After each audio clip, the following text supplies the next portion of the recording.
자, 여러분 안녕하세요. 자, 오늘은 바로 고려의 대몽항쟁에 대해서 이제 수업을 진행을 하도록 하겠습니다.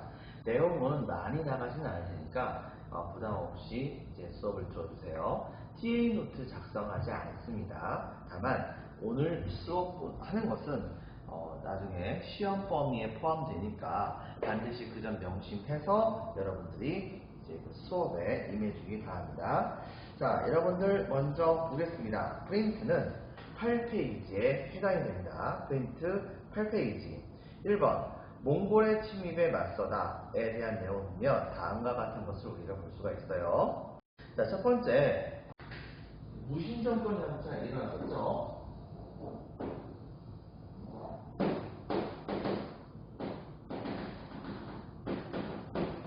자, 이런 상황이었었고 당시에 금나라가 있었고 이쪽에 남송이 있었죠. 이쪽에는 바로 이제 몽골족이 여러 갈라져 있었어요. 그런데 몽골족의 영웅이 한 명 등장하죠. 그 사람의 이름은 누구냐면 칭기즈칸. 칸이라고 하는 것은 보통 이 몽골식으로는 왕이라는 것을 의미해요. 그래서 칭기즈칸이라고 하는 이제 왕이 몽골족의 왕이 몽골족을 통일한 다음에 세력을 확장하게 됩니다. 비추치겠습니다. 몽골의 칭기즈칸이 몽골족 통일 후 세력 확장.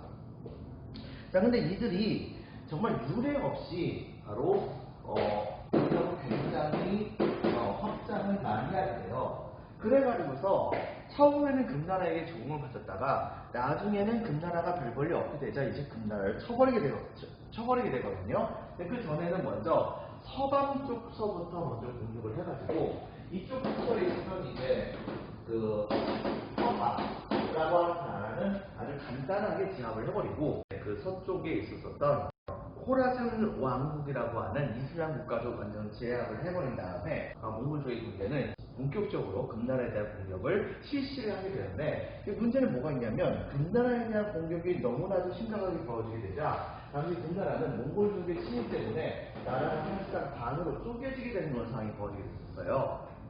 금나라의 발상지였죠. 만주 지역하고 그 다음에 중국 본토 지역에서 연결이 안 되는 그런 사태가 벌어졌었는데 그런데 마침 당시에 금나라가 멸망시켰던 나라가 있었죠. 바로 거란족의 요나라. 바로 이 요나라 통치하에서 요나라의 백성이었었던 바로 이 거란족들이 금나라가 갑자기 실패하게 되자 이 지역에 살고 있었던 거란족은 이게 어떻게 된 거야? 라고 생각하면서 이때야말로 우리들이 나라를 세울 때다 라고 해가지고서 자기네들끼리 많이 뭉쳤습니다. 이제 요나라를 다시 한번 부흥시키려고 했었는데 그런데 갑작스럽게 몽골족이 지나가다가 쟤네 뭐야 하고 확 쳐버린 거예요. 그래가지고서 당시에 이 거란족이 순식간에 패배를 하게 되고 그들은 계속해서 도망을 가는데 문제는 뭐냐면 도망을 한참 가다가 정말 재수없게도 당시에 이들이 고려로 들어오게 돼요. 고려에 이제 당시에 큰 성 중에 하나였던 강동성이라고 하는 성이 있는데 이 성을 이 거란족이 들어와서 갑작스럽게 점령하는 사태가 벌어지게 됩니다.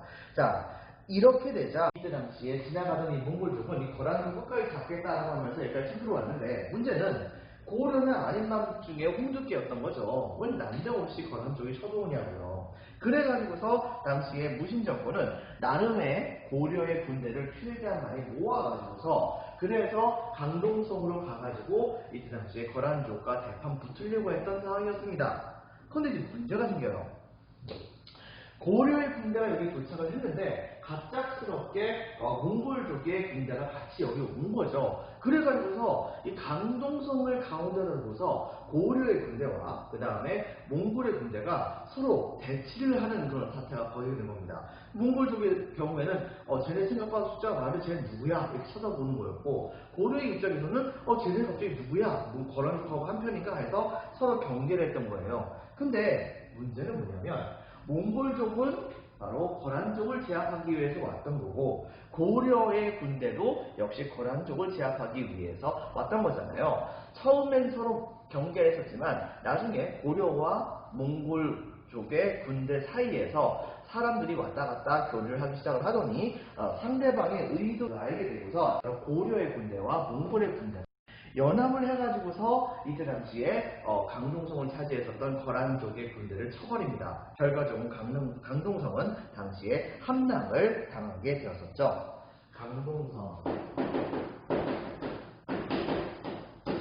강동성이라는 성입니다. 자, 이렇게 함락이 되게 되자 몽골족은 되게 대범하게도 고려에게 야, 성 니네 가져. 우리는 거란족 데려가려고 했던 거야. 하면서 이때 당시에 이 강동성을 고려에 그냥 넘겨버립니다. 근데 고려 입장에서는 받는 거 어쨌든 좋긴 한데 새롭게 등장한 이 몽골족에게 우리가 어떻게 대해야 할까 그것을 가지고서 이제 고민하고 있었는데 들리는 소문에 의하면 그 강력했던 중나라가 몽골족에게 아주 박살나고 있는 걸 상황이었던 거죠. 이렇게 된 것을 이 고려가 알고 있었기 때문에 당시에 고려는 일단은 알아서 고개를 숙입니다. 이 몽골족을 형으로 보시고 고려는 아우로서 이제 형제관계의 외교관계를 맺게 되는 모습을 보여줬던 것이죠. 근데 여기까지는 좋았어요. 문제는 뭐냐? 몽골을 형으로 모셨는데 이 형이 완전 깡패였던 겁니다. 동생한테요. 자, 상황을 보면 다음과 같습니다. 먼저 보겠습니다. 금 지배하에 거란족이 밑줄입니다. 거란족이 고려 강동성 어칭이 밑줄. 자, 여몽연합군이 고려의 여자와 그 다음에 몽골의 농자를 합쳐서 여몽연합군이라고 얘기하는 겁니다. 여몽연합군이 강동성에서 자, 여몽연합군 밑줄, 그 다음에 또 밑줄입니다. 거란군 격퇴 밑줄 쫙 치고 무슨 성 전투라고요? 바로 강동성 전투라고요. 자, 강동성 전투 후에 외교 관계를 수립하게 되었던 거죠. 그런데 이제 문제는 뭐냐면 우리 이렇게 얘기하는 겁니다. 고려 아우야, 내가 지금 전 세계를 정복을 하고 있는데 좀 뭐가 좀 전략 물자가 좀 부족해. 그러니까 동생된 입장에서 좀 뭐 좀 내놓지? 이렇게 얘기했던 거예요. 그리고 처음에는 고려는 몽골족이 요구했었던 것을 웬만하면 다 들어줍니다. 근데 이걸 요구했던 게 너무 양이 많은 거예요. 그래가지고서 몽골에서부터 파견되었었던 몽골족의 사신에게 뇌물을 바쳐요. 뇌물을 바쳐가지고 고려가 지금 거지나랍니다. 그러니까 뭐 많은 거 요구하면 안 됩니다. 뭐 이런 식으로 얘기를 하는 거예요. 그렇게 이제 그 몽골족 조정에 가서 보고를 하라고 얘기를 했던 것이죠. 근데 이제 몽골족은 이 고려가 몽골에게 적극적으로 협조를 안 하고 싶어서 이렇게 하는 것이 아닌가라고 생각을 해가지고서 더 계속해서 사신을 고려에게 파견해가지고 많은 공물을 달라고 계속해서 요구를 하게 됩니다.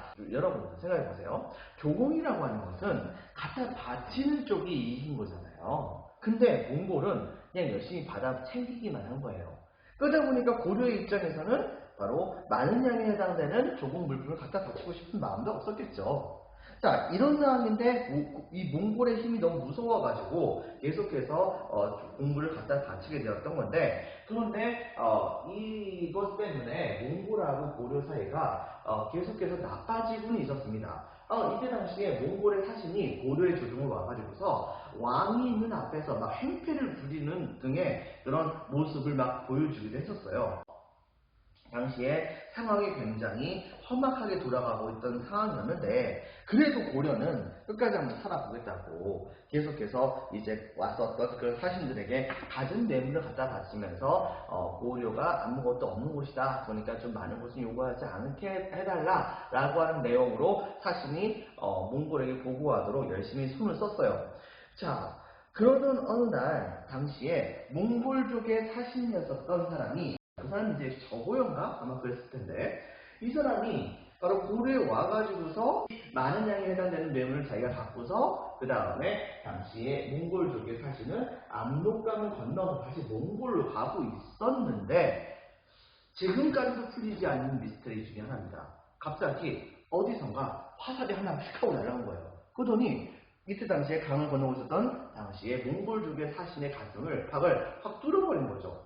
그 자리에서 그만 몽골족의 사신은 즉사해버립니다. 자, 이렇게 되자 고려 조정은 난리가 났어요. 왜냐? 바로 이것을 빌미로 삼아가지고서 몽골족이 쳐들어오면 어떡해요? 그래가지고서 당시에 바로 이 고려는 몽골에게 바로 이 사건이 전말은 이런 것이다 라고 하는 식의 사절을 보냅니다. 그런데 이제 문제는 뭐냐면 몽골 쪽에서 사신이 안 와요. 그리고 계속해서 얘기합니다. 고려는 몽골 쪽에서 보냈었던 사신을 죽였으니 바로 그거에 대한 대가를 받을 것이다 라고 하는 그런 말을 계속해서 하게 합니다. 고려 입장에서는 몽골과 고려가 친해지는 것을 좋지 않게 생각했던 여진족, 즉 금나라의 일부 군대가 바로 이 몽골족의 사신을 죽인 것이다 라고 얘기했었지만, 그렇지만은 이 말은 전혀 씨알도 먹히지 않습니다. 그러던 어느 날 갑작스럽게 몽골이 침공을 하게 되죠. 자, 이것이 바로 몽골의 제1차 침입이라 보면 되겠습니다. 자, 동그라미 1번. 고려에 대한 몽골의 무리한 공물 요구가 있었습니다. 빈칸 찍겠습니다. 공물. 공물은 조공을 할 때 갖다 바치는 물건입니다. 조공 물품이라고 생각하면 되죠. 이 공물 요구가 있었고, 동그라미 2번. 몽골 사신 피살 사건. 동그라미 2번. 당연히 무리한 공물을 요구했기 때문에 고려는 몽골에 대한 감정이 안 좋았지만은 그래도 평화를 유지하려고 노력을 했는데, 그런데 몽골족의 사신이 피살되게 되면서 전쟁은 벌어지게 됐던 것이죠. 자, 한 문장을 먼저 볼까요? 처음에 몽골족은 고려까지 거 그냥 확 밟아버리겠다라고 생각을 하면서 당시에 바로 이제 고려를 침공을 하게 됩니다. 고려를 침공하게 되는데 이쪽이 이제 강동 육주죠. 근데 강동 육주 지역에서 바로 이제 귀주성이라고 하는 성이 있어요. 귀주성이 있었던 근처에 바로 있었던 성이라 볼 수 있겠죠. 바로 동그라미 1번. 박서의 귀주성 전투. 귀주성 전투. 자, 이때 당시에 박서가 귀주성에서 몽골군을 맞이를 했는데, 당시에 몽골군이 중국에 있는 여러 개의 성들을 정말 쉽게 정복을 많이 했었거든요. 공성전에도 나름대로 일가견이 있다고 생각했는데, 문제는 당시에 몽골군의 대군이 바로 이 박서의 귀주성에 도착을 해가지고 이 귀주성을 향해서 자신들이 할 수 있는 모든 수단과 방법을 다 가리지 않고서 공격을 가합니다. 이 박서가 딴 건 몰라도 완전 수비의 천재였던 거예요. 그래가지고서 오히려 공성 그 기구로 인해 가지고서 파손되었었던 성벽을 그것보다 더 빠른 속도로 이제 보강을 하면서 몇 날 며칠 동안 계속해서 박서의 귀주성을 몽골군이 공격을 했지만은 이것을 정말 잘 막아냈던 겁니다. 나중에는 몽골군의 노장들이 바로 혀를 내두르면서 여러 해 동안에 전쟁터를 누벼봤지만 이 사람처럼 이렇게 방어를 잘하는 사람은 처음 봤다 라고 하면서 나중에는 여기를 그냥 버려두고 후퇴를 해버려요. 자, 이렇게 한 것이 바로 이제 고려의 승리라고 할 수 있겠죠. 동그라미 1번 박서의 귀주성 전투. 그 다음에 일본은 바로 내륙까지 밀어서 오게 됩니다. 그러자 이때 당시에 고려는 바로 기존에 여러분 혹시 기억나는지 모르겠는데 고려의 중앙군을 뭐라고 하죠? 여러분들? 2군 6입니다. 그런데 이쯤 가게 되면 2군 6위 체제 자체가 사실상 무너져요. 그리고선 무신 정권의 바로 안위를 도모하는 과정 중에서 이 여러 가지 상황에 따라 가지고서 긴급하게 각 지역에서 만들어졌었던 바로 임시 군대들이 여러 개 많이 만들어지게 됩니다. 이런 군대들을 일컬어서 우리는 보통 뭐라고 부르냐면 별초 군대라고 얘기를 하게 되는데, 근데 당시에 최씨 정권의 명령을 들어가지고서 삼별초까지는 아직은 아닙니다. 바로 최씨 정권의 명령을 들어가지고서 별초 군대가 몽골군이 내려올 것 같은 곳에 몰래 매복을 한 거예요. 매복을 해가지고 기다리고 있다가 드디어 몽골족의 군대가 딱 내려오게 되었을 때 갑작스럽게 고려의 군대가 그들을 기습을 해버립니다. 그래가지고서 처음에는 몽골군의 군대가 완전히 고려군에게 밀리고 있었습니다. 근데 이제 문제는 뭐냐면 당시 몽골군은 전 세계 최강이었어요. 그러다 보니까 처음에는 밀려있었던 이들이 나중에 가서는 오히려 고려의 군대에게 반격을 가한 겁니다. 그래가지고서 처음에는 이길 것 같던 고려의 그런 습격이 나중에 시간이 지나갈수록 오히려 고려가 패배하게 되는 상황이 벌어지게 되면서 사실상 고려가 완벽하게 패배할 뻔했었는데 어디서가 갑자기 난생 처음 누구도 보지 못했던 이상한 군대가 등장하는 겁니다. 그들은 옷 입은 것이 고려의 군대도 아니고 그렇다고 해서 이때 당시에 몽골의 군대도 아니었습니다. 무슨 갑옷 같은 것도 제대로 걸치지 않았었던 칼 같은 것만 갖고 있었던 그런 군대가 갑자기 짠하고 나타난 거예요. 근데 웃긴 건 뭐냐면 이 군대가 딱 나타나게 되자 고려의 군대와 그다음에 몽골의 군대가 자기네들끼리 열심히 다 싸우다 말고 얘는 뭐야 하고 쳐다보고 있었는데 갑자기 바로 이들이 고려군과 연합을 해가지고서 몽골군을 갑자기 쳐버린 겁니다. 때문에 여기에서 중사부적으로 안 되겠다 싶었던 이 몽골의 군대가 패배해서 밀려나게 됩니다. 나중에 이 전투에서 승리를 거두고 나서 바로 이 이상한 군대의 우두머리가 갑자기 나타났어요. 나타나서 이제 자초지종을 물어보니까 이 사람이 뭐라고 얘기하냐면 저희들은 사실 여기 근처에 살고 있었던 도적대였습니다. 나라가 이렇게 커다랗게 위기에 빠져 있었었는데 그런데 저희들이 어떻게 가만히 있을 수 있겠습니까? 그러니까 바로 이런 부분 때문에 이제 우리나라의 군대가 패배하는 것을 못 봤었던 우리들이 같이 여기에 나서가지고서 고려군과 같이 연합을 해가지고서 몽골군과 싸운 겁니다. 이렇게 얘기한 겁니다. 결과적으로 여러분들 몽골군과 싸우기 위해서 심지어 도적대들까지도 같이 나와가지고 같이 싸움을 벌인 거예요. 여러분들. 자, 이렇게 해가지고서 여기에 이제 그때 당시 집권자가 바로 이제 최후였거든요. 최후는 이 초적들을 도적들이 이제 초적이라고 하는데요. 이 초적들의 우두머리를 굉장히 취하하면서 이들을 군대를 끌어들이려고 노력을 했었죠. 동반 2번 초적의 항전. 그 다음에 이번엔 몽골군이 어디까지 내려가게 되냐면 충청북도 충주 한 요 정도에 위치한 곳까지 이렇게 내려가게 돼요. 당시에 몽골군이 내려온다는 소문을 딱 듣자 바로 이 지역에 있었던 여러 개의 군대가 있었습니다. 별초군대가 있었어요. 뭐 양반별초라든가 그 다음에 일반 평민별초, 중인 평민별초, 그 다음에 노비들의 별초 군대가 있었거든요. 근데 이제 문제는 뭐냐면 자기네들끼리 이제 수송을 어떻게 해야 할지에 대해서 제대로 협의가 제대로 이루어지지 않았던 상황이었습니다. 갑작스럽게 저 멀리서 몽골군이 나타났다는 얘기를 듣게 된 거예요. 그렇게 되자 이때 당시에 여기 깜짝 놀랐었던 바로 양반별초와 그 다음에 평민별초 그리고 각 별초의 부대장들은 노비별초만 이제 군인들만 그냥 냅둬놓고 자기들끼리 다 도망가 버렸어요. 그리고 노비별초에게 니네들이 여기 성 지켜 라고 얘기했던 거예요.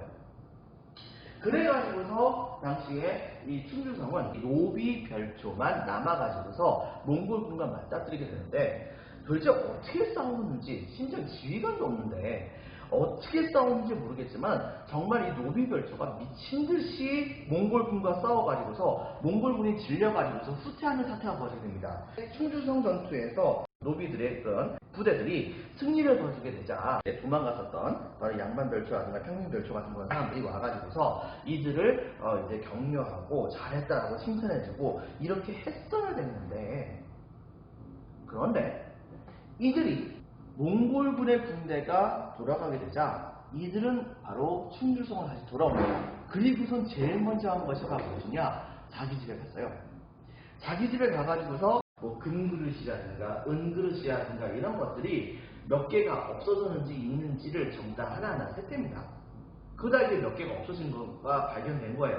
그러자 바로 이 양반별초의 사람들은 이 몽골군과 싸워가지고 지쳐있었던 이 노비별초에 해당되는 그런 사람들의 몇몇 사람들을 불러와가지고서 니네들이 금그릇하고 은그릇 훔쳤지 이렇게 하면서 막 권장을 때리는 사태가 벌어지게 된 거예요. 아니 그들이 아니었으면 그들은 전부 다 몽골군한테 다 털렸을 거 아니에요. 근데 그 몇 개 없어진다고 해가지고서 그런 식으로 행동을 한다는 것 자체가 말이 되는 거겠습니까?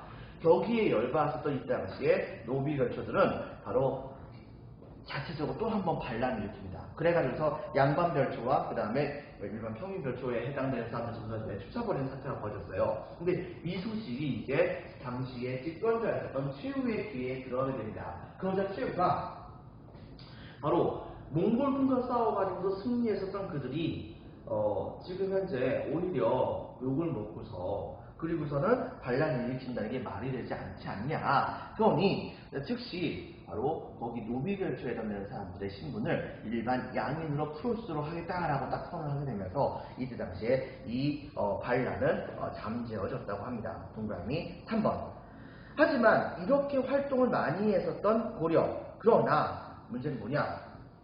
이렇게 많이 싸웠음에도 불구하고 결과적으로는 개경으로 몽골군이 들어오는 것을 제대로 막지 못했어요. 그래서 드디어 이 몽골군의 군대가 개경을 거의 포위하게 되는 상황이 벌어지게 되자 그러자 안 되겠다 싶었던 이 당시에 고려 정부는 몽골군에게 스스로 항복을 합니다. 그러자 몽골군은 빈칸이 됐습니다. 일종의 감독관이라는 의미를 갖고 있는 다루가치라고 하는 몽골군의 관료입니다. 감독관이라고 하는 관리인데 고려의 제도는 그대로 놓지만 바로 몽골군 쪽에서 다루가치라고 하는 그런 감독관을 파견해가지고서 고려를 감시를 하면서 이전보다도 훨씬 더 많은 양에 해당되는 바로 공물을 더 많이 요구를 하게 됩니다. 자, 이렇게 되자 처음에 이제 몇 번은 들어줬어요. 근데 이게 해도 너무하는 거예요. 이렇게 하다가는 고려 정부 자체가 완전히 다 털려버릴 것 같아요. 그래가지고서 안 되겠다 싶었던 이 당시에 최후는 곰곰이 생각해보니까 몽골군은 육지에서 그렇게 잘 싸웠기는 하는데 그런데 얘네들이 바다를 접한 적이 없었기 때문에 바로 수도를 아예 바다 쪽으로 옮겨버린다고 한다면 그러면 몽골군의 침입을 쉽게 막을 수 있을 거라고 생각을 했던 거예요. 국내에서 많은 반대가 있었음에도 불구하고 이 최후는 그 개경에 있었던 모든 문무백관들과 국왕과 그 다음에 왕족들의 그런 가족들을 강제로 달구지에 태워가지고서 강화도로 전부 다 보내버리고 수도를 아예 거기로 이전을 해버립니다. 자, 이렇게 하면서 몽골군과 대판 싸울 준비를 하게 됐던 것이죠. 자, 밑줄 치겠습니다. 고려 정부의 강화도 천도 후 항전 동그라미 1번, 동그라미 2번. 바로 이렇게 되는 과정 중에서 바로 이제 이것은 곧 고려가 몽골에게 저항을 하겠다고 하는 것에 해당되는 의미다 라고 생각했던 이때 당시에 몽골군은 다시 한 번 더 이제 군대를 파견하게 됐던 거죠. 이렇게 해서 공격을 하러 왔었던 몽골군, 그래가지고서 당시에 고려의 각 지역을 완전히 전부 다 이제 불살라버리고 아주 그냥 난리법석을 피우게 됩니다. 고려가 굉장히 대혼란에 빠지게 됐거든요. 최후는 당시에 강화도 도망가면서 백성들에게 이렇게 얘기했대요. 몽골군은 자기네들이 살고 있는 그런 지역에 높은 산이 아닌가 아니면은 깊은 바다가 전혀 존재하지 않았기 때문에 바로 우리 백성들이 몽골군과 싸워서 승리하려고 한다면 깊은 산속에 들어가서 산다든가 아니면은 바다에 가서 살면 될 것이다 라고 하면서 백성들이요 산속에 들어가거나 바로 바다에 있는 섬으로 가서 살아라 라고 하는 명령을 내리게 됩니다. 그 말만 딱 내리고서 그냥 자기는 강화도로 들어가 버린 거예요. 자, 강화도로 딱 이렇게 들어가게 되자 강화도는 여기면요, 강화도가 이제 여기인데 몽골군은 당시에 이제 고르로 들어와 가지고서 고려 전역을 다 휩쓸고 돌아다니면서 많은 사람들 정말 약탈을 많이 했었죠. 근데 이제 문제가 뭐가 있었냐면 당시에 살리사비라고 하는 칭기스칸의 유력한 장수 중에 한 명이었던 살리사비라고 하는 사람이 고려로 침공하는 몽골군의 초대장이었습니다. 그는 당시에 각 지역에서 여러 지역과 여러 마을에서 있었던 많은 고려인들의 마을들을 전부 다 털어버리고 용인 근처까지 오게 되는데 백성들만 어디에 모여서 도망가고 있다더라 뭐 이런 얘기만 있으니까 당시에 이 몽골군들은 그 백성들을 공격을 해가지고서 그들을 약탈하고 그들을 강제로 몽골 쪽으로 끌고 가려고 하는 생각을 많이 갖게 됐던 것입니다. 그래가지고서 그들이 이때 당시에 용인시에 처인구가 있는 쪽으로 처인성이라고 하는 성까지 도착을 하게 되는데 당시에 백성들은 당시에 토성 중에 하나였었던 처인성이라고 하는 성이 있어요. 선생님 직접 한번 가봤는데 토성이잖아요. 석성이 아니란 말입니다. 그러다 보니까 어떻게 됐냐면 흙으로 글쎄요 높이 한 이 정도? 요 정도 높이 정도까지에 해당하는 흙벽밖에 존재하지 않았어요. 그런 흙벽으로 기마병을 막아봤자 얼마나 막겠습니까? 그래가지고 굉장히 많은 용인 지역에 있었던 그 백성들이 거기로 피난을 가고 있었는데 이걸 발견했었던 몽골족의 군대가 거기 도착을 해가지고서 그래가지고 이 용인의 처인성에 모여 있었던 이 백성들을 공격을 해가지고서 약탈을 하려고 했는데 이제 노블리스 오블리제라고 하죠.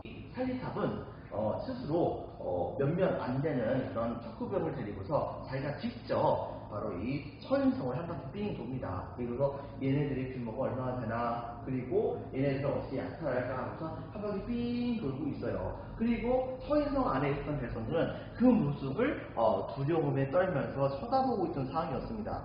근데 거의 다 돌고 있고 그 다음에 다시 돌아가기 일보 직전에서 갑자기 백성들의 사이가 갑자기 쫙 하고 걸렸더니 얼마 되지 않았지만 몇몇 활을 갖고 있는 사람들 중에서 머리가 빡빡 민 사람이 바로 살리탑령에서 지목을 하고 여러 명의 사람들이 바로 그 살리탑을 향해 가지고서 갑작스럽게 화살 세례를 쏟아 버린 겁니다.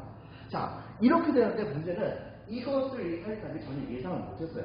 이렇게 하다 보니까 그만 이 살리탑은 그들이 쏜 화살을 그대로 다 받게 되면서 그대로 고슴도치가 되버립니다. 자, 문제는 총대장이 죽었잖아요. 총대장이 죽게 되니까 더 이상 지도를 받을 수 없었던 몽골군의 부대는 바로 살리타이의 바로 이 시신을 가지고서 그대로 그냥 집으로 가버렸어요. 바로 그때 당시에 이 살리타를 지목을 해가지고서 활을 쏘라고 얘기를 했었던 바로 그 머리를 빡빡 민 그분, 스님이겠죠? 여러분들? 바로 그분의 성함이 누구냐면 바로 김윤후라고 합니다. 이게 바로 그 유명한 처인성 전투죠. 나중에 여러분들 한번 시간 되면 가보세요. 용인시에 있습니다. 자, 김윤후의 처인성 전투. 자, 이렇게 해가지고서 몽골군의 공격에 대해서 나름대로 고려는 잘 버티긴 했습니다. 그렇긴 한데 문제는 뭐냐? 이거가 끝난 다음에도 계속해서 몽골족은 쳐들어야 됩니다. 중기에서는 드디어 몽골군은 금단을 멸망시켜요. 자, 금단을 멸망시킨 다음에 몽골군 금단을 멸망시킨 다음에 서한을 맨날 멸망시키고요. 자, 그리고 나서 이 당시에 이 금단을 멸망시킬 때 어떤 일이 벌어졌냐면 이 몽골군은 남성에게 편지를 보내가지고서 우리 같이 연합을 해가지고서 금단을 멸망시키자라고 얘기했고, 남성은 몽골의 말을 믿어가지고서 양쪽에서 같이 금단을 협공을 해버립니다. 때문에 결과적으로 금단은 이걸로 인해서 멸망하게 됐거든요. 근데 문제는 남성의 군대가 생각보다 힘이 세지 않다는 것을 몽골이 알게 된 거예요. 그래가지고서 당시에 몽골의 군대가 겸사겸사 남성도 같이 쳐버리게 되는 사태가 벌어지게 됩니다. 자, 이렇게 된 상황에서 당시에 이 몽골은 고려에게 계속해서 요구를 합니다. 뭘 요구하냐면, 고려요, 우리하고 싸우고 싶지 않다고 한다면 다시 수도를 개경으로 돌아와라. 그리고 또 한 가지 와가지고서 항복을 해라 라고 계속해서 얘기를 했는데, 고려가 당시에 몽골군이 딱 쳐들어왔을 때는 그냥 항복하겠습니다 라고 얘기해놓고서는 그 다음에 이때 당시에 몽골군이 돌아가면은 근데 왕께서 아프셔서 지금도 갑자기 뭐 힘드신 일이 생기셨대요 뭐 이런 식으로 얘기하면서 차일피일 몽골족의 바로 왕이 직접 조공을 받으러 가는 것을 이제 미루어오는 그런 상황이 벌어졌던 겁니다. 자, 이렇게 되자 참다 못했었던 몽골족은 다시 한번 고려를 침공하게 됩니다. 그러면서 몽골은 남송정벌 시작 후에 본격적으로 침공하게 되는데, 아참 위쪽에 나와 있는 초기에다가 별표 하나 치고, 그 다음에 중기에다가도 별표를 하나 쳐주세요. 그리고서 여러 군데에서 전투가 막 벌어지게 됩니다. 그런데 당시에 몽골군이 다시 한번 이번에는 또 충주성 근처에 왔어요. 그래 충주성 근처 딱 도착을 해가지고서 고려를 침공을 하려고 했는데, 그런데 당시에 그 충주성에 바로 이제 그 최고 사령관이 누구였냐면 좀 전에 선생님이 얘기했었던 김윤후였었어요. 즉 당시까지만 해도 스님이었던 김윤후가 출세를 해가지고서 당시에 충주성의 이제 최고 방어 사령관으로서 이제 와가지고서 그 지역을 지휘를 하게 되는 상황이 벌어졌던 것이죠. 근데 몽골군이 도착을 한 거잖아요. 그러다 보니까 김윤후는 인류가 싸우기 위해서 나름대로 노력을 합니다. 하지만 몽골군의 그런 군대를 그렇게 쉽게 막아낼 수 있는 것이 아니었습니다. 충주성은 사실상 몽골군의 공격을 받아가지고서 얼마 후면은 성벽이 무너져서 성이 점령당하기 일본 직전의 상황이 되게 된 거예요. 자, 근데 이때에 김윤후가 보여줬던 모습이 정말 장난이 아니었습니다. 어떤 모습을 보여줬느냐? 갑자기 성벽이 무너지기 일부 직전의 상황에서 그날 밤 김윤우는 성 안에 있는 모든 사람들을 한 자리에 모이게 만듭니다. 그렇게 한 다음에 그 다음에 부하 장군을 시켜가지고서 어디선가 잔뜩 엄청나게 많은 종이 쪼가리들을 잔뜩 이렇게 갖다 놓은 거예요.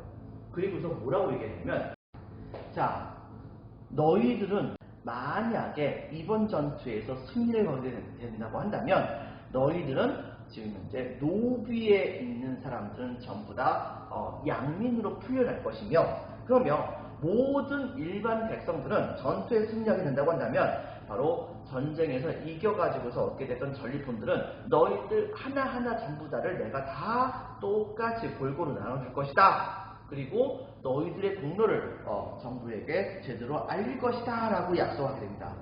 그리고서 어떻게 했냐면 그 자리에 특히 이제 노비들이 진짜 많이 있었거든요. 근데 노비들이 이렇게 쳐다보는 앞에서 갖고 왔던 종이 뭉치를 딱 보이더니 뭐라고 했냐면, 이것은 바로 너희들의 노비 문서이다. 하지만 너희들은 지금 이 순간부터 양인이다. 그리고 너희들이 만약에 전투에서 승리하게 된다고 한다면 바로 거기서 얻어진 모든 전리품 다 니네들 가져. 이렇게 얘기한 겁니다. 그리고서 그 자리에서 부하 장수에게 횃불을 빌려가지고 그걸 다 불살라 버립니다.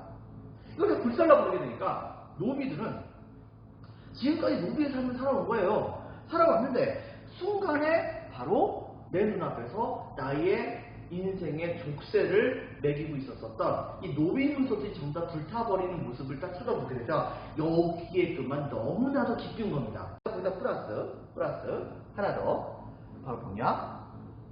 전쟁에서 승리해서 얻어지는 모든 전리품들은 니네들이 다 가져오고 이렇게 얘기하고 있잖아요. 그러다 보니까 이 당시 이 노비들이 중심이 돼가지고서 너무 기쁜 거예요. 너무 기뻐가지고서 갑자기 어떤 일이 벌어지냐면 성의 4대 문을 활짝 열더니 노비의 군대들이 와장창 바깥으로 나와가지고서 몽골군을 확 쓸어버린 겁니다. 여러분들, 근데 웃긴 게 뭐냐면 몽골군은 성이 갑작스럽게 성문을 확 열어가지고 공격할 줄 전혀 몰랐거든요. 그런데 갑작스럽게 성문이 활짝 열려가지고서 몽골군을 공격하는 사태가 벌어지게 되자 그러자 몽골군이 너무 당황을 한 거예요. 그래가지고서 어이없는 패배를 당하게 됩니다. 그리고 거기에서 많은 양에 해당하는 전리품들을 남기고서 도망을 하게 됐던 것이죠. 김윤우는 그것을 전부 다 정말 골고루 노비들에게 나눠줬습니다. 자, 그렇게 해가지고서 자, 충주 산성에서 자, 별표 한 개, 김윤우의 동감 1번, 충주 상성 항전 밑줄. 근데 동감 2번. 근데 문제는 뭐냐면 각 지역의 백성들은 사실상 최후 정권의 지도를 받기도 했지만 그 대부분 나는 그냥 스스로 알아서 싸웠어요. 몽골군은 미처 산속이나 아니면 바다로 들어가지 못했던 백성들을 공략했을 뿐 나머지는 공격할 수 있는 상황이 아니었어요. 왜? 정말 다 산속 속에 들어가서 살고 있고 아니면 저기 바다에 살고 있으니까. 근데 어디에 또 사람이 있는지도 모르니까. 자, 그런데 문제는 뭐냐면 백성들은 스스로 싸우던 데 비해서 최후 정권은 몽골군과 싸우기 위해서 뭐 했느냐? 확실하게 한 건 하나 있습니다. 여러분들, 이 최후 정권은 정말로 열심히 모든 저력을 다 모아서 그래서 바로 열심히 나라를 지키게 해달라고 부처님께 빌었습니다. 여러분, 부처님께 빌었어요. 무슨 얘기냐? 바로 국력을 모아서 국민들의 염원을 담은, 몽골군이 물러나길 바라는 염원을 담은 불경책을 이때 당시에 만든 겁니다. 그 책의 이름이 바로 뭐냐면 팔만대장경이에요. 이 팔만대장경은 우리나라의 보물입니다. 엄청난 국보급의 보물이죠. 그런데 문제는 뭐냐면 이 팔만대장경에 들어갔었던 많은 공력과 비용들, 근데 문제는 이 많은 공력과 비용들을 팔만대장경 만드는 데 쓰는 게 아니라 몽골군과 싸우기 위해서 써야 되는 것이 맞는 게 아닐까요? 근데 최후는 그렇게 생각하지 않았던 겁니다. 어쨌든 간에 여러분들 이 당시에 팔만대장경을 조성하기 시작을 하게 됐어요. 자, 밑줄 치겠습니다. 공감 2번 팔만대장경 조성 시작. 이게 좋게 말하면 부처님의 힘과 그다음에 민심의 집결로 왜 모든 백성들이 이때 당시에 부처님을 믿긴 했었으니까 민심의 집결로 몽골 침략을 목적으로 했었다. 하지만 여러분들 알다시피 이 최씨 정권은 최의를 마지막으로 해가지고서 끝나게 됩니다. 그리고 최의를 죽였던 사람이 바로 김준이라고 하는 사람이 있었어요. 자, 밑줄 치겠습니다. 최의 피살 후 몽골과 강화. 자, 그런데 이제 문제가 뭐가 있었냐면, 자, 김준이 몽골과 그렇지만은 몽골이 고려와 화해를 하기 위해서는 고려 정부가 개경으로 환도를 해라 라고 얘기하는 것이 중요한 것이었어요. 근데 문제는 뭐냐, 개경으로 환도하는 것을, 돌아가는 것을 당시에 많은 무신들은 반대했던 겁니다. 왜냐하면 여러분들 알다시피 몽골군과 싸울 때 가장 강력한 강경파가 누굽니까? 바로 무신들이잖아요. 만약에 개경으로 환도하게 되면은 몽골군이 고려 제정을 완전히 장악을 했을 때, 그때 이제 고려 무신 중에서 몽골군에게 끝까지 저항했던 사람들을 그대로 다 잡아가지고 죽일 수 있는 거잖아요. 또 한 가지는 고려인의 자존심이라고 하는 것도 있기도 하고. 그래가지고 이걸 반발을 했고, 이 김준은 얼마 후에 임연이라고 하는 사람에게 죽임을 당하게 됩니다. 그 임연도 역시 개경으로 환도하는 것은 그랬다가 임연이 당시에 죽음을 당하게 되면서 임유무가 이제 그 아들이었었죠. 임유무가 바로 무신정권의 최고의 권력의 자리에 올라갔지만 나중에 죽임을 당하게 되면서 그 다음부터는 더 이상 무신정권을 이끌 수 있는 존재가 등장하지 않게 됩니다. 이렇게 되면서 사실상 무신정권은 끝을 맺게 되었던 것이죠. 적겠습니다. 최의 피살 후 몽골과 강화 밑줄, 무신들의 빈칸에 적겠습니다. 개경, 환도.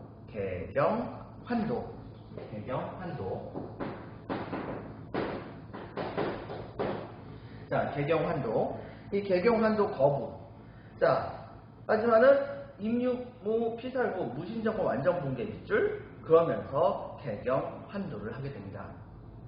이 중간에 사연이 있는데 이 사연에 대해서는 다음 시간에 또 얘기를 할게요. 그 점을 여러분 기억해 주시기 바랍니다. 자, 먼저 그렇다고 한다면 이 고려인의 저항은 어떤 식의 모습이 있었던가? 대체로 본다고 한다면 국가가 주도했다기보다는 백성들이 스스로 알아서 싸운 경우가 정말 많았던 겁니다. 자, 그래서 완전 붕괴 오른쪽에다 또 개경 환도라고 적어주세요. 완전 붕괴 오른쪽에다가 또 개경 환도. 그 다음에 고려의 저항 발표 하나. 동감 1번 하층민, 두곡, 소의 주민과 그다음에 노비와 같은 사람들이 주로 이제 저항을 많이 했었다는 점. 그리고 동감 2번 바로 마음적으로 좋게 얘기하면 그렇긴 하겠는데 이 부처님의 힘을 빌어가지고서 몽골군과 싸우는 그런 힘을 이루려고 노력했다는 점 적겠습니다. 동감 2번 최씨 정권 주도로 팔만대장경 조판.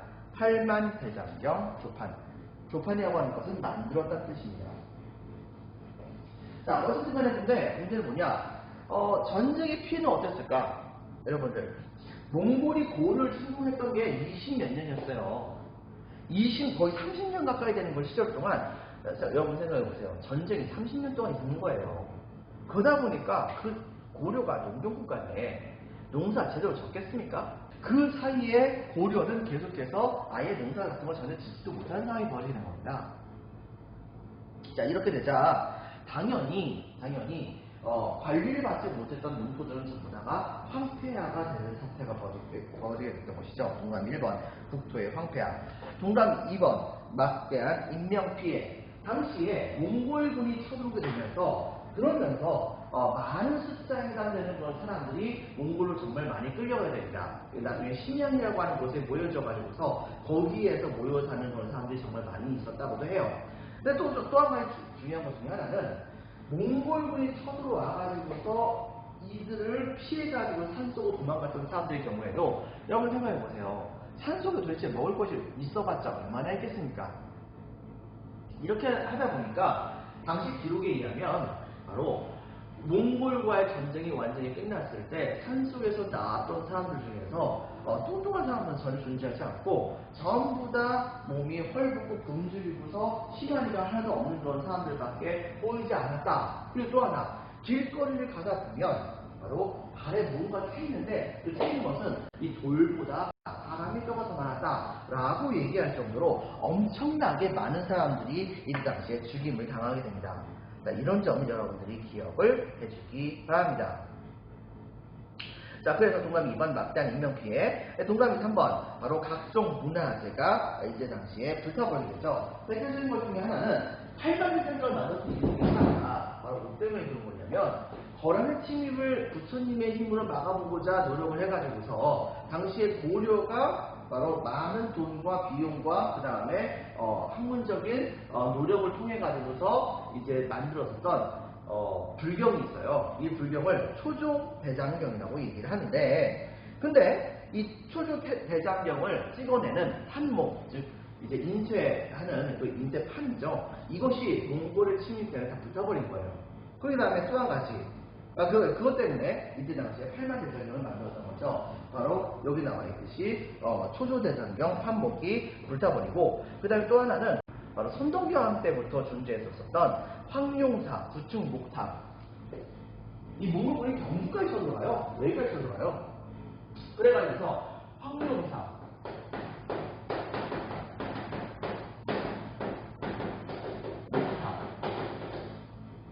이 황룡사 구층 목탑까지 이때 당시에 이 몽골군이 와서 다 홀라당 불태워버립니다. 정말 아쉽게도 이것 때문에 그래서 그런지 모르겠으나 우리나라에는 지금 현재 목탑이라고 하는 게 존재하지 않습니다. 정말 안타까운 일이라 볼 수 있겠죠. 동그라미 2번 바로 동그라미 2번 하지 말고요. 그냥 황룡사 구층 목탑 같은 굉장히 많은 숫자에 해당되는 문화재들이 전부 다 소실되게 됩니다. 하지만 가만히 있는 그런 고려 문화가 있잖아요.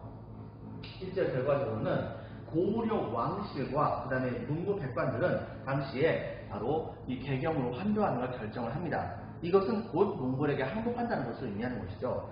즉 당시에 인민무가 제거되고 나서 이 왕실이 확실하게 권력을 차지한 상태에서 개경으로 왕은 돌아갔고, 그 다음에 문무 백관들이 일부 이제 개경으로 돌아갔는데, 그 중에서 무신들 중에 상당수가 당시에 우리가 이렇게 바로 이 몽골군과 싸움을 중단해서는 안 된다라고 하면서 당시에 이 배를 전부 다 강화도에서 바로 이제 그 개경으로 들어가는 이 배를 전부 탈취해가지고 다시 한번 또 하나의 고려를 만들겠다라고 하면서 당시에 왕족 중에 한 명이었던 안경공 상이라고 하는 사람을 바로 왕으로 세우고, 그 다음에 이 강화도로 다시 돌아갔다가, 강화도가 너무 이제 육지와 가까우니까 육지와는 좀 더 많이 멀리 떨어져 있으면서도 방어하기 쉬웠었던 바로 전라남도 진도가 있는 지역으로 거점을 옮기게 됩니다. 이들이 여러분 기억나는 거 모르겠는데 바로 이 무신 정권의 군사적 기반 중에서 공적인 그런 군사적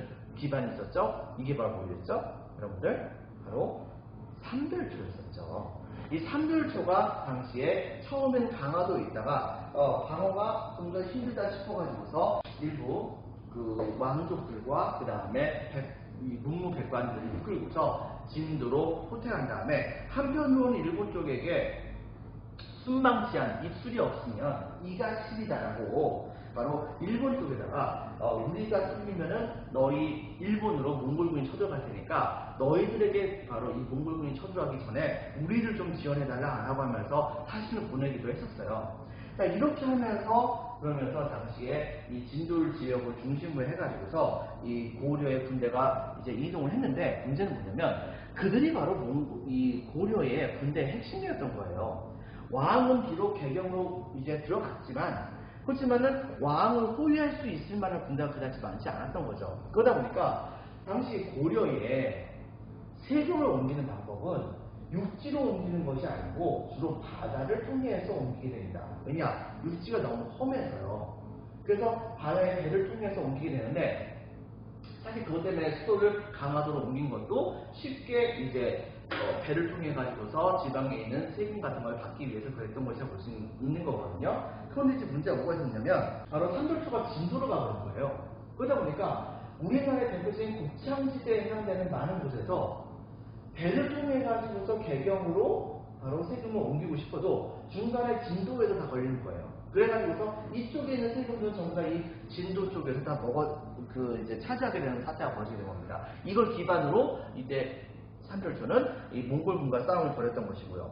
자, 이렇게 하다 보니까 당시에 이 고려가 몽골에게 항복했음에도 불구하고 이 삼별초의 활약으로 인해 가지고서 몽골은 확실하게 고려를 다 장악을 하지 못하게 됩니다. 먼저 보겠습니다. 자, 삼별초의 항쟁 발표 2개 링크해 주겠습니다. 삼별초, 좌별초, 우별초, 신의군 예전에 설명했었죠. 자, 좌별초, 우별초, 신의군은 몽골과의 강화 및 개경 환도에 반대하여 동그라미 1번 강화도로 이동을 합니다. 이 강화도에 있다가 동그라미 2번 진도로 이동을 합니다. 그런데 문제는 뭐냐? 비록 이들이 고려 군대의 핵심이었다고 하더라도 숫자가 그렇게 아주 많았던 건 아니었던 거예요. 그래가지고서 이때 당시에 이 삼별초의 주력 부대가 남쪽 지역에 있는 곳에 그쪽에 가가지고 옥장지대 중에서 일부에 가가지고 왜 니네들은 개경으로 세금을 보내느냐, 우리한테 세금을 보내야지 라고 하면서 이때 당시에 그들을 습격을 해가지고 혼내주고 있던 그 타이밍에 얼마 많지 않았었던 고려의 왕의 명령을 듣는 군대가 몽골군과 연합을 해가지고서 당시에 고려 쪽이 배를 만들어가지고 갑작스럽게 진도를 함락시켜버립니다. 이렇게 해가지고 갈 곳이 없었던 이들은 한동안 숨을 지내는 것 같았어요. 삼별초를 처음 시작했던 사람은 대중손이라고 하는 장군이었어요. 그런데 이 제주도로 이제 옮겨갈 때는 김통정이라고 하는 사람이 중심이 돼가지고서 이 삼별초에 해당하는 그런 군인들이 제주도로 옮겨가서 제주도를 거점으로 다시 한번 이제 이 몽골군에게 대항을 하게 됩니다. 열심히 대항을 해 나가게 돼가지고서 여몽연합군이 이들 때문에 되게 골치가 아팠었죠. 지금 현재도 제주도에 가면은 바깥쪽을 향해 가지고서 성을 쌓은 항파두리 성이라고 하는 그런 성 같은 것이 있을 정도로 그 정도로 삼별초의 흔적이 제주도에도 현재 남아있기도 합니다. 하지만 여몽연합군과 같이 연합을 해가지고서 제주도에 상륙을 한 다음에 그 다음에 이들을 확실하게 제압을 하게 됩니다. 정말 좀 그런 것이 근데 이 당시 제주도는 바로 이 고려 시대 중기 정도, 전반 중기 이때쯤에 해가지고서 스스로 나라를 들어서 고려에게 복속이 돼요. 그렇게 해가지고서 고려의 영역 안에 들어간 지 얼마 되지도 않은 상황이었는데 갑자기 이런 일을 당하게 되니까 제주도의 입장에서는 굉장히 황당하다 볼 수 있겠죠. 자, 이렇게 되면서 고려와 몽골군과의 그런 싸움이 끝나게 됩니다. 자, 오늘은 여기까지 하겠습니다. 감사합니다.